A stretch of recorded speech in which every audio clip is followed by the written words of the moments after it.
Now, one of the core ideas, because you're talking about a lot of the themes that I value, such as really trying to understand your own story and what makes you tick, and realizing that like you do need money obviously to live and sustain yourself, but you know I think for a lot of us, uh, we know what it's like, or we've seen what it's like when people have money. We also understand, ourselves enough to know that I don't need to have that lifestyle to find the happiness that I want. Like, I respect that somebody wants a Lamborghini. If you want to, like, save up your money and that is your happiness, and that's perfectly fine. But like, I agree with you. I like the idea of building something by helping people and doing something more from a, like, what value does it bring to humanity? And I think one of the core ideas that's been on your mind lately, that is sort of big picture like this, is this notion of living with integrity. You've mentioned that many of our problems today are caused by lack of integrity, and that if we had a better sense of it, then we could make some positive changes. I want to better understand your thinking on this. And so could you tell us like how you define integrity and some of the examples of the types of integrity we need more of? Definitely, definitely. So to me, integrity is standing up for what you believe in, standing up for what's right. Hmm. And I know that we live in this society, this world today where people have decided that right and wrong is on a scale. Hmm.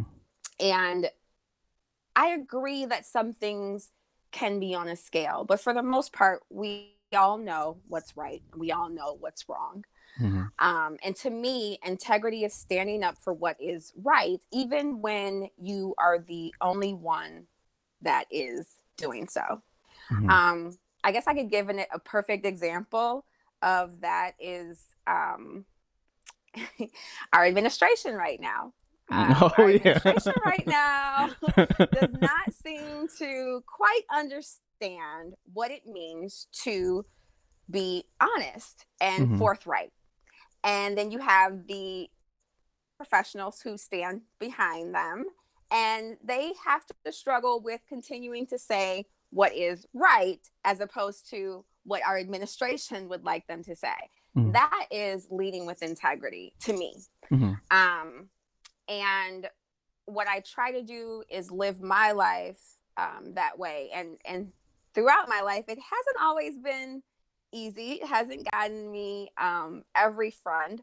Um, but what I always say is it's gotten me the people that are supposed to be in my life, the people that are supposed to be around me. And it's gotten me a great support system of people who are, motivating me to help motivate other people. So that to me is the basics of integrity, and just living with integrity is doing the right thing, basically. Yeah. Speaking of which, like, it reminds me of Oh, whoops. Oh, there you go. Yeah, it reminds me of everything that's been going on within the last 24 hours with Donald Trump. Suggesting that people drink bleach to cure this coronavirus, and there have been news outlets that have been trying to say, well, if we look at it on two sides, it's like, well, hold on a second, hold on. There's no like that is a perfect example where it's like No. you have to stand in your integrity and say like, okay, this isn't a two sides kind of thing. Like maybe we should stand firm in what is right and what is wrong. Yes, I mean, I'm all for understanding that we can sway people's minds as to a certain extent. Mm-hmm, Okay, I mm-hmm, get that. That's how life works. That's how our judicial system works. Okay, I mm-hmm, get that. mm-hmm, mm-hmm. However, that doesn't make that right. You know, um, the people that are blatantly, in my opinion, lying about the things that they see with their own eyes, that is a perfect example, like you said, of people who are not living with integrity. Yeah. And I think it also has to do with, and it gets tricky because, again, everyone tries to have like their own opinion on, nowadays I feel like, even more what's right or what's wrong and what's moral or immoral. But I think it calls into question their morality as well, Mm-hmm. because lying to people on such a huge platform, Mm-hmm. that affects people's lives, that's maniacal, Oh and yeah. so I think it gets into morality as well. And those are the things that I really try to touch on with people. We can point the finger at everyone else, and that's great, but it's not going to solve everything. Mm-hmm. And if we start with ourselves, that's a start, and then we can work our way out to everyone else. I think that seems to be the hardest part for people, though, is being honest about who they are, being honest about how they treat others. Mm-hmm. Mm-hmm. And I feel like if we could get through that, we could And hit the ground running. and I think you're absolutely right. A lot of people, unfortunately, I mean, including myself, we don't really know who we are, and we're always, you know, uh, we're so curious about other people's drama and other people's lives and why people are doing this, and we need to cancel this person and that person. And not to say that like we shouldn't be talking about these things, but you know, there is often a huge lack of self-reflection. And in speaking about this, and in speaking of integrity, what problems do you think are caused by a lack of that type of integrity that you're talking about, and how do you get more people to be on board with this vision? Because, I mean, it's not like it's not like a hard skill like typing or like writing. Like this is something that you know people are in their 60s and they don't understand this. So how do you get people to understand something as fundamental as having a sense of integrity? It's crazy because I think people understand it. Mm-hmm. It's whether they choose to live by it. Mm-hmm. And that's the hard part, is getting people to care. Mm-hmm. And I think that's where, I come into play with just being real and being not necessarily gentle, but baby stepping some people into the idea that if we don't address who we are, we can't properly address anything else that's going on in society. A lot of the times I try to appeal to people that have children, with their children, Mm-hmm. just speaking about, don't you want the world to be better for them? Mm-hmm.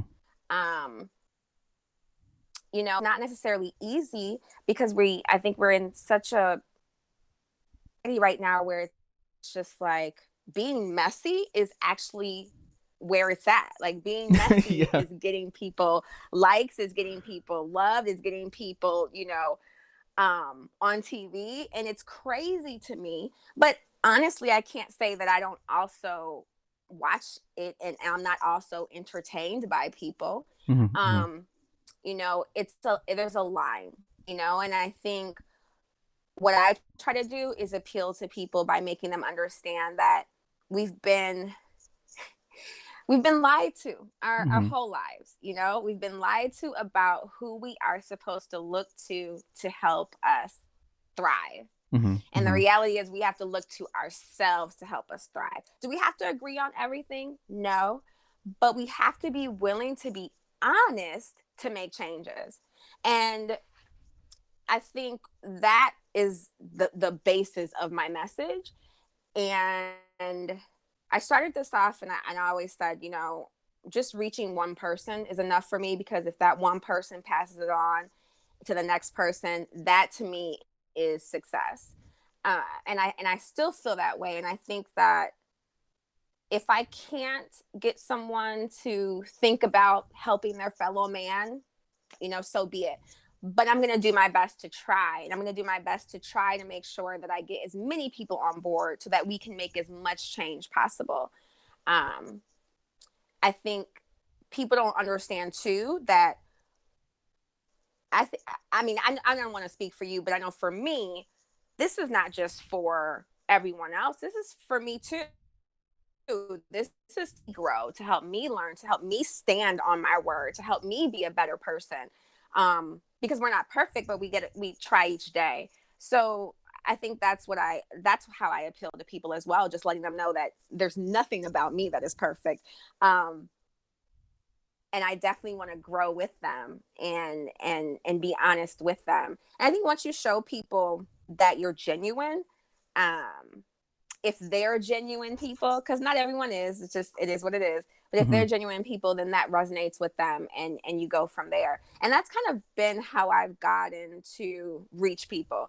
And even before I started this, what's crazy is my my friends always make fun of me because they're like, you pick up people wherever we go. Like, people just gravitate towards you. They end up telling you their life story, and then you end up trying to help them. And that is always the way that it's been. So that's kind of just what I use to reach people, is just who I am, and being as real as can be. And I think once people see that, they really appreciate that, especially in this world. So that's been my way of reaching out to people and getting them to kind of just stop and listen.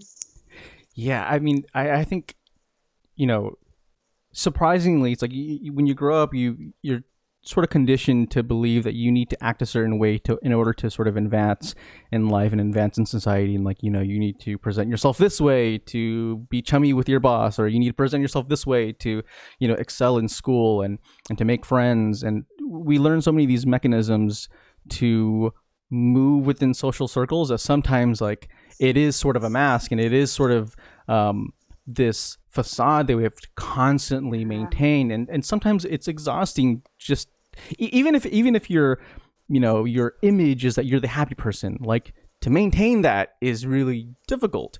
Yes. And so, like you said, being honest about just how you feel even in the moment, and being able to say, I'm not in the headspace to do work right now, and I'm not in the emotional state where I can talk to people, or I'm like, for me, one of the hardest things that I've had to do is be honest about my lack of communication with some of the people in my life. Like, I'm the type of person who has 90 unread inbox messages, and I just, like, it makes me, like, nervous and anxious, and that's like something that I've had to really confront. Like, okay, why are you this way? And in really interrogate, and this is, like, these are questions that I have to constantly asking myself, like, why am I doing this? Why am I, like, procrastinating? Or why am I not doing this? Or why do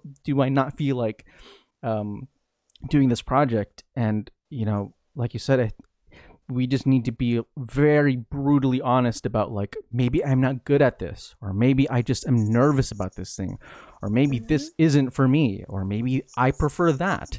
Because it's sort of similar to, what you're talking about. Like, I was working in an office, and I was doing the whole 9 to 5 thing, but I also had my side projects that I was just more passionate about. And so I was, like, living my life playing out the plan B part, but I secretly wanted to have, that plan A that was really what I wanted.